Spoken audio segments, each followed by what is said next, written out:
সিরাজগঞ্জ জেলা বিএনপির পক্ষ থেকে সনাতন হিন্দু ধর্ম শারদীয় দুর্গা পূজা উৎসব উপলক্ষে আমরা সিরাজগঞ্জ সদর হসপিটালে যে সমস্ত হিন্দু নারী পরিচ্ছন্ন কর্মীরা কাজ করেন তাদের পাশে আমরা পূজা উপলক্ষে আমরা তাদেরকে উপহারস্বরূপ কিছু বস্ত্র উপহার দিয়েছি।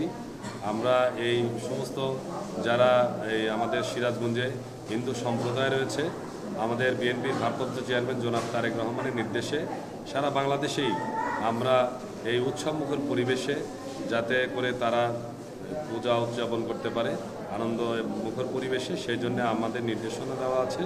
আমরা তাদের পাশে আর্থিকভাবে, মানসিকভাবে, শারীরিকভাবে সবসময় সজাগ এবং সতর্ক থাকছি, যাতে সব ষড়যন্ত্র উপেক্ষা করে এই যে ধর্মীয় যে উৎসব সেটি যাতে তারা পালন করতে পারে, এই জন্য আমরা দলের পক্ষ থেকে আমরা পাশে দাঁড়িয়েছি। ধর্ম যার যার রাষ্ট্রসভার নিরাপত্তা পাওয়ার অধিকার সবার রয়েছে। আমরা তারেক রহমানের নির্দেশেই আজকের এই শাড়ি উপহার সামগ্রী আমরা বিতরণ করলাম।